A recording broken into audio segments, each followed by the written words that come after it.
WhatsApp ज़ाला में खुशामदीद दोस्तों। आज आप जानेंगे कि डेथ सर्टिफिकेट को कैसे हासिल किया जाए और इसकी अहमियत कितनी है। तो दोस्तों याद रखें, डेथ सर्टिफिकेट एक सबूत है। जो शख्स फोत हो चुका है उसका एक सर्टिफिकेट जारी होगा कि वाकई वो शख्स फोत वफात पा चुका है। तो ये कहाँ से जारी होता है? ये मुतल्लिका यूनियन कौंसल जो आपकी होगी वो जारी करेगी, और ये नादरा का जो रिकॉर्ड होता है, ये रिकॉर्ड होता है, उससे ये अटैच होगा।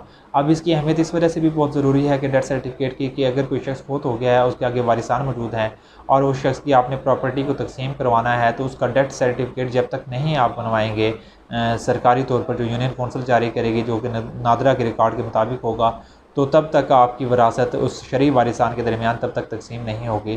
तो डेथ सर्टिफिकेट इसी तरह बैंक अकाउंट है उस शख्स की, कोई उसने कोई बैंक अकाउंट में उसकी रकम मौजूद थी, या कोई इंश्योरेंस पॉलिसी थी, या कोई भी ऐसी जो थी उसका मामला थे, जब तक डेथ सर्टिफिकेट उस शख्स का नहीं होगा, शरीफ वारिसान उसकी किसी भी प्रॉपर्टी को शेयर नहीं कर सकेंगे। तो डेथ सर्टिफिकेट एक बहुत ज़रूरी चीज़ है और ये फ़ौरन बनवा लेना चाहिए। यानी जब किसी की डेथ हुई है तो उसके चंद अरसे के अंदर 2-3 हफ्तों के अंदर ये बनवा ले तो ये बेहतर है, वरना बाद में मसला होता है। तो इसका बनवाने का तरीक़ाकार क्या है दोस्तों? सबसे पहले अगर कोई शख्स फोत हो चुका है तो उसका जो खूनी रिश्तेदार है, उसका भाई, उसका बेटा, उसकी बीवी, उसकी बेटी, या कोई इस तरीके से उसका बहुत ही करीबी रिश्तेदार है, खूनी रिश्तेदार है, वो जो है एक फॉर्म लेगा। उस फॉर्म के ऊपर क्या होगा? उस फॉर्म के ऊपर पूरा एक होता है, नाम पता लिख रखा होगा, कौन शख्स है, उसका मरने वाले से क्या ताल्लुक़ था, मरने वाले का नाम क्या था, मरने वाले का कॉज ऑफ डेथ की क्या थी, वो किस वजह से फोत हुआ, हॉस्पिटल में फोत हुआ, घर फोत हुआ। तो ये पूरी एक डिटेल होती है जो कि वो फॉर्म फिल कर लेगा। फॉर्म फिल करने के बाद उसके ऊपर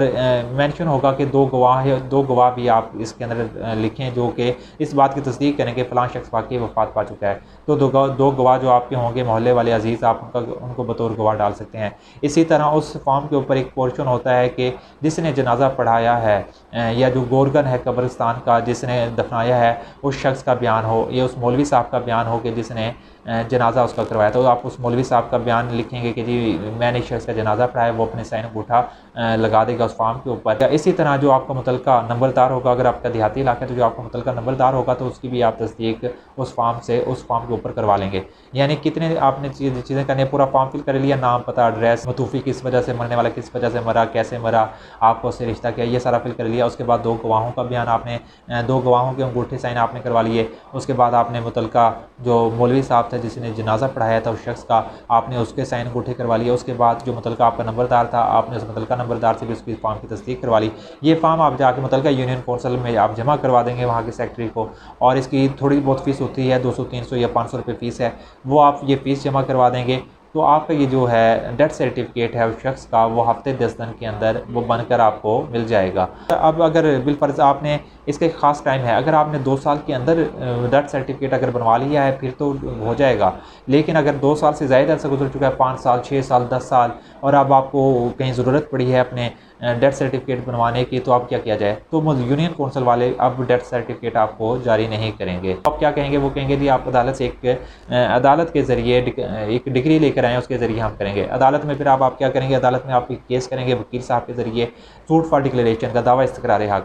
आप वो पूरा केस बताएँगे, उस शख्स का नाम, पता, आपका उस शख्स से मरने वाले से रिश्ता क्या है, साथ ये रीज़न बताएँगे कि आपने क्यों इतने साल आपने डिले किया, और आप सबूत देंगे कि आप वाक़ई मरने वाले के क्या नाम है साथी हैं, यानी उसके अज़ीज़ हैं काफ़ी। और इसी तरह आप मज़ीद ये सबूत भी पेश करेंगे कि वाक़ई वो शख्स फ़ौत हो चुका है जिसका आप डेथ सर्टिफिकेट बनवाना चाहते हैं। वो सबूत आप किस तरीके से देंगे? वो आप वही जैसे मैंने बताया, आप मौलवी साहब का बयान करवा सकते हैं जिसने जनाजा करवाया था, आप अपने मोहल्ले वालों के 2 के बयान रिकॉर्ड करवा सकते हैं। तो वो जो इस तरीके से आप 2-3 गवाह आप अदालत में पेश करेंगे, जो अदालत में जाके बयान दे देंगे कि जी फ़लाँ शख्स का जनाजा मैंने पढ़ाया था, फ़लाँ शख्स मेरा मोहल्लेदार था, वो फ़ौत हो चुका है। तो अदालत इसके बाद उन गवाहों की और आपके बयान का जो होगा उसकी रोशनी के अंदर डिग्री है वो जारी कर देगी, और जो मुतल्लिका यूनियन कौंसिल होगा उसको वो हुक्म जारी कर देगी कि फ़लाँ शख्स का डेथ सर्टिफिकेट जारी कर दिया जाए। तो दोस्तों ये एक तरीक़ेकार था डेथ सर्टिफिकेट बनवाने का, और इसकी अहमियत जैसे मैंने आपको बताई कि मरने वाले की विरासत तब तक तकसीम नहीं होगी जब तक आप उसका डेथ सर्टिफिकेट मुतल्लिका बैंक के अंदर, मुतल्लिका इंश्योरेंस कंपनी के अंदर, या मुतल्लिका जो पटवारी है उसको नहीं देंगे जब तक उसकी विरासत तकसीम नहीं होगी।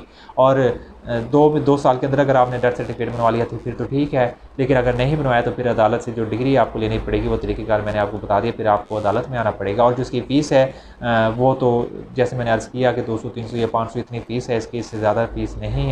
तो दोस्तों ये था एक तरीके का डेथ सर्टिफिकेट बनवाने का। मज़ीद अगर आप किसी कानून से मुतलिक जानना चाहते हैं तो आप हमें कमेंट सेक्शन में बता सकते हैं, हम कोशिश करेंगे कि उससे मुतलिक वीडियो बना सकें। शुक्रिया।